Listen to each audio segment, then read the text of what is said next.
kita masuk pembahasan pertama dari kitab Al-Bidayah wa Nihayah karya Imam Ibnu Katsir ini adalah tentang arsy.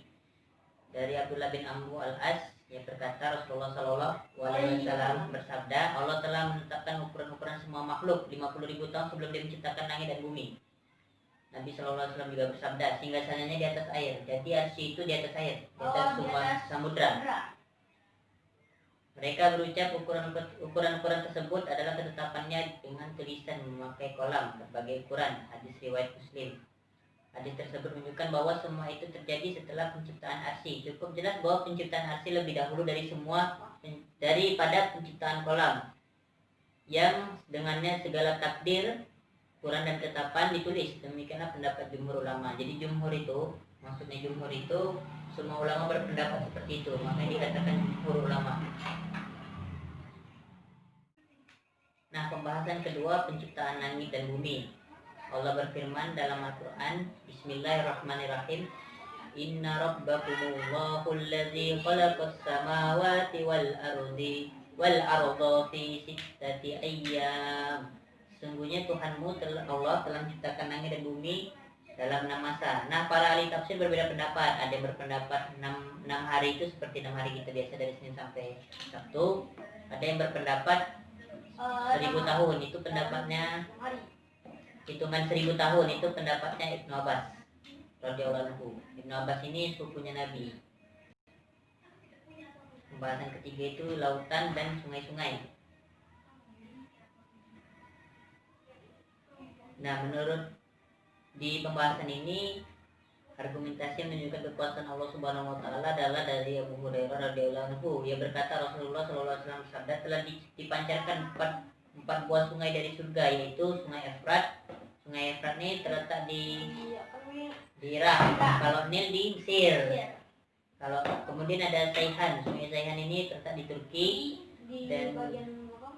dan Jaihan terletak di perbatasan Turki dan Suriah. Berarti sungai itu awal membentang kedua negara itu. Ya. Jadi seakan-akan yang dimaksud adalah sungai-sungai tersebut menyerupai sungai-sungai yang ada di surga maksudnya. Baiklah, kita masuk ke pembahasan ketiga dari ringkasan Al-Bidayah wa Nihayah ini. Seluruh lapisan langit dan seluruh lapisan langit dengan segala tanda-tanda yang ada padanya. Allah Subhanahu wa taala menciptakan bumi sebelum menciptakan langit, sebagaimana firman-Nya dalam surah Al-Baqarah. Dialah Allah menjadikan segala yang ada di bumi untuk kamu, dan dia berkehendak menuju langit. Lalu dijadikannya 7 langit, dan dia Maha mengetahui segala sesuatu. Tentang awal penciptaan, Al-Bukhari berkata, Qatadah berkata, sesungguhnya kami telah menghiasi langit yang dekat dengan bintang-bintang. Allah menciptakan bintang-bintang tersebut untuk 3 macam kepentingan. Jadi ini hikmah diciptakannya bintang. Yang pertama sebagai perhiasan untuk memperindah langit. Yang kedua sebagai alat pelempar terhadap setan-setan. Jadi dukun itu kan bisa tahu tentang masa depan. Itu dia pakai setan. Jadi setan itu menyadap berita langit. Ada yang berhasil turun sampai bumi, ada yang berhasil karena dilempar oleh bintang tadi, meteor. Yang ketiga sebagai rambu-rambu petunjuk. Orang yang mengaku bahwa tujuan penciptaan bintang-bintang bukan yang ketiga. Orang yang mengaku bahwa tujuan penciptaan bintang-bintang bukan yang 3 itu, atau orang yang mengetahui hukum-hukum yang ditunjukkan oleh gerakan-gerakannya dengan membandingkan segala gerik-geriknya, dan beranggapan bahwa sesungguhnya semua itu hanya menunjukkan betapa bervariasinya kejadian di bumi ini, maka semua pendapat itu salah, kata Imam Ibnu Katsir. Allahu a'lam bishawab.